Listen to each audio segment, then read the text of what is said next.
မင်္ဂလာပါတကယ်ချင်းတို့ရေဒီနေ့တော့ဘဲပေါက်လေးကနူး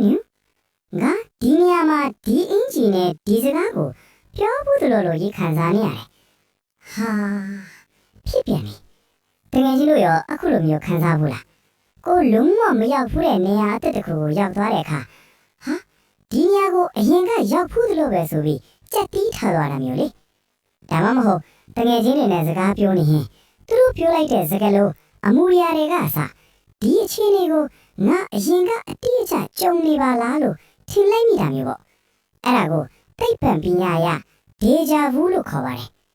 ဒီလိုဖြစ်လာရင်တော်တော်များများကဘာတွေ့ကြလဲဟာငါရဲ့အတိတ်ဘဝရဲ့အဖြစ်အပျက်တွေပြန်ပေါ်လာတာလား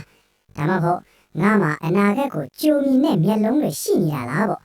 တချို့ sci-fi ရုပ်ရှင်ဖန်တွေကြတော့လဲ glitch in the matrix လို့ခေါ်တဲ့ပြိုင်ဘက်စัจ java လာက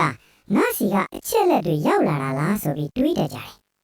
စိတ်မကောင်းပါဘူးတကယ်ချင်းတို့တကယ်တော့ဒါဟာတဘာဝလွန်ဖြစ်ရမဟုတ်တယ်လို့တရေချောက်တာလည်းမဟုတ်ပါဘူးဒါဟာကျွန်တော်တို့ရဲ့အုံနောက်ကြီးကခဏတာ system error တက်သွားတာပါဘာကြောင့် error တက်တာလဲအဖြစ်ရှားကြည့်အောင်ပထမဆုံးအနေနဲ့ deja vu ဆိုတာတင်တဲ့စကားလုံးဖြစ်ပြီးမြင်ဖို့ပြီးတာ already seen လို့အဓိပ္ပာယ်ရပါတယ်ဒီပညာရှင်တွေကတော့ဒီအပေါ်မှာအဓိက theory နဲ့ခုထူထားပါတယ်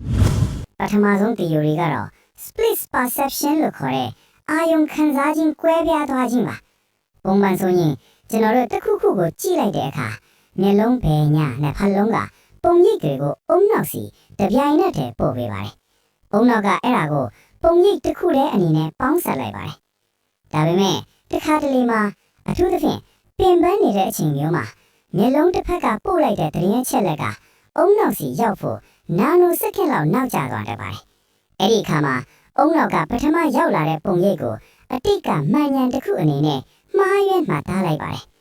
ချက်ချင်းဆိုသလိုဒုတိယပုံရိပ်ရောက်လာတဲ့အခါကျတော့ဟာ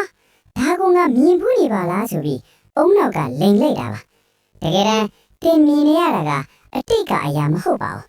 လက်ရှိမြင်ကွင်းကိုပဲနှစ်ခါပြန်မြင်နေရတာပါဒုတိယ theory ကတော့ပိုစိတ်ဝင်စားဖို့ကောင်းပါတယ်အုံနောက်ရဲ့ memory glitch မှတ်ဉာဏ်စနစ်ချွတ်ယွင်းမှုပါကျွန်တော်တို့အုံနောက်ကိုရုံးခန်းတစ်ခုလိုသဘောထားကြည့်ပါအသစ်ဝင်လာတဲ့အချက်လက်တွေကိုတာဝန်ယူတဲ့ရေတုံမှတ်ပြီးမှအရေးကြီးတာတွေကိုသိတဲ့ရေရှည်မှတ်ဉာဏ်ရှိမယ်ပုံမှန်ဆိုရင်အဖြစ်အပျက်တစ်ခုကြုံတိုင်းရေတုံမှတ်ဉာဏ်စီအရင်သွားပြီးမှရေရှည်စီပို့ရပါတယ်ဒါပေမဲ့ deja vu ဖြစ်တဲ့အချိန်မှာတော့အုံနောက်က error တက်ပြီးအခုလက်ရှိဖြစ်ပျက်နေတဲ့အကြောင်းအရာကို short term memory စီမပို့ပဲ long term memory ရဲ့ answer ထက်ကိုတန်းပြီးပို့လိုက်မိတာပါဒါကြောင့်တကယ်တမ်းအခုမှဖြစ်နေတာကိုအုံနောက်ကဟေ့အောင်ဒါ file အဟောင်းကြီးပါကွာဆိုပြီးလှမ်းပြောနေတယ်လို့ဖြတ်သွားတာပေါ့အဲ့ဒီမှာခံစားချက်ကလွန်ခဲ့တဲ့နှစ်ပေါင်းများစွာကဖြစ်ဖူးသလိုလိုဖြစ်လာတာပါတူတူပြောရရင်အုံနောက်က file ထင်းမှားလိုက်တာပေါ့ဗျာစိတ်ဝင်စားစရာကောင်းတာကဒီလိုဖြစ်တာဟာအုံနောက်မကောင်းလို့မဟုတ်ပါဘူးတကယ်တော့ကျမ်းမာရေးကောင်းတဲ့သူတွေမှာပိုဖြစ်တတ်ပါတယ်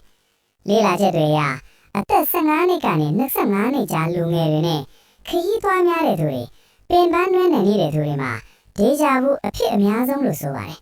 အသက်ကြီးလာရင်တခီးလေးဖြစ်ကနည်းသွားတတ်ပါတယ်တဲ့ကဲဒါဆိုရင်တော့ရှင်းသွားပြီနော်ဒေဂျာဗူဆိုတာကျွန်တော်တို့ရဲ့ရှုပ်ထွေးလာတဲ့အုံနောက်ကြီးကအလုတ်အရန်လုပ်ပြီးခဏတာ error တက်သွားတဲ့သဘောတရားတစ်ခုပဲဖြစ်ပါတယ်မိတ်ဆွေတို့ရောဒေဂျာဗူခဏဖြစ်လေရှိလားကိုယ့်ရဲ့ထူးထူးဆန်းဆန်းအတွေ့အကြုံတွေကို comment မှာမျှဝေပေးခဲ့ပါဦးဒါပေမဲ့ဒေဂျာဗူရဲ့ဆင့်ကျင်ဘက် Jamie view ဆိုတာလည်းရှိသေးတယ်အဲ့ဒါကြတော့ရောအဲ့ဒါကိုသိပ္ပံပညာကဘယ်လိုပြောလဲနောက်ဗီဒီယိုမှာဆက်ကြည့်ရအောင်